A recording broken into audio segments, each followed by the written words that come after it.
Peter, people say, and I've known you for a few years now, so I can speak out of experience, but people say that your inspiration is off the charts. How do you do it? I mean, how do you keep motivated, get inspired through all the ups and downs of life, in life and in career? Yep. And how can we get some of it from you? Well, there's a story. I learned this story, gosh, probably 30, 40 years ago. Never forgot it. Man in an office building is looking over at the pier. He lives up right by the ocean, looking down at the pier. And he looked down and he watched a man would walk out to the pier and he'd stand there for hours looking out in the ocean. And next day, he looked out the window, looked out, there's a man, walks up, stares looking out the ocean. This goes on and on and on and on for years. Well, finally, the guy in the office building couldn't stand it anymore. And he raced up to the guy, he caught him going out to the ocean. And he said, "Tell me, sir," he said, "I've watched you for years. You walk out to the pier, you stand in the pier, you look at the ocean. What are you doing? Like, what do you do?" And the guy said, "Well, I'm waiting for my boat to come in." And the guy said, "Well, have you sent any out?" And I think that I take that piece of wisdom, and I thought that what a great story, because every day I got to send boats out. And if I send boats out every single day, it's astounding how it works, Mike. And I try and send 20 boats a day out.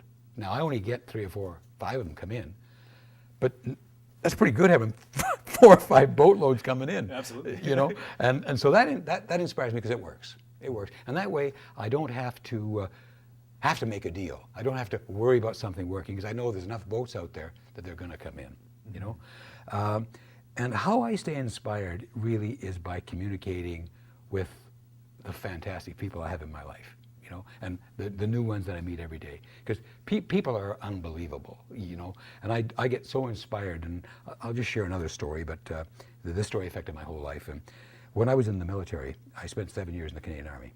And when I was serving in the beginning, we had a real tough sergeant. His name was Sergeant Jack Vart. V-A-A-R-T, Sergeant Vart.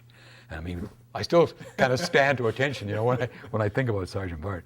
But Sergeant Vart was a tough old sergeant, as you could recognize in the Army. All got that feeling of what a guy would be like that, because he had to manage a bunch of kids, and bring them in from raw recruits with long hair and baggy pants to military geniuses, you see. So anyway, I was going to buy a car, and I was like 16 years old, my first car. And so I go down Barrie, Ontario, and I go into the car dealership there, and I'm going in, and I said, I'd like to went to the lot, and I said, well, what can you get, for about $200 or $300? And the guy said, "Oh, we have the perfect car for you, I go in, there's a little called an Austin, very small, beautiful little car. I loved it. Oh, I thought, I've gone to heaven. This is the best thing in the world. So I go in there, and the guy said, "Well, this car is like $300. And I said, "Well, great, can I finance it?" And he said, "Oh yeah, $50 down." I got my $50. So he makes up all the papers, he makes them up, and he said, "Where do you work?" And I said, "Well, I'm in the Canadian Army." And he said, "The Canadian Army? Well, why didn't you tell me you're in the Canadian Army? I can't finance you." And I said, "Well, why not? I have a steady job. Like, I'm signed up for like 7 years. It's only the second year. So, no, we don't finance soldiers. You're bad risk. You're out of here." And he ripped up the contract in front of me. Geez. Well, I was just like, crestfallen. And of course, I was ready for the big weekend and have fun. I go back to the camp. This is Saturday. I go back to the camp, and I'm about as despondent as you get, Mike. I sit on the bed, my bed. I'm sitting there like morose and sad, and Sergeant Jack Vart comes in. "Hey, Thomas, what's the matter with you?" And I go, "Sergeant, stand up when I'm talking to you, get your heels together." So I stand up, get your heels together. "Nothing, Sergeant." And he said, "Oh, what's wrong?" And I said, "Well, Sergeant, I went into Barrie to buy a car, and blah, blah, blah, but this is what happened."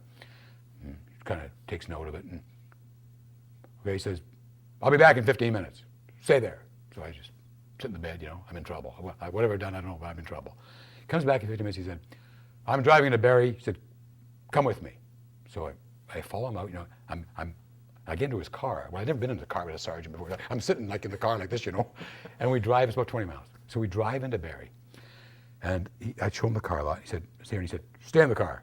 So I stays in the car. I go into, I watch him go into the car dealership, and I see these two heads going, brr, brr, brr, brr, in the window, and they're like going at it.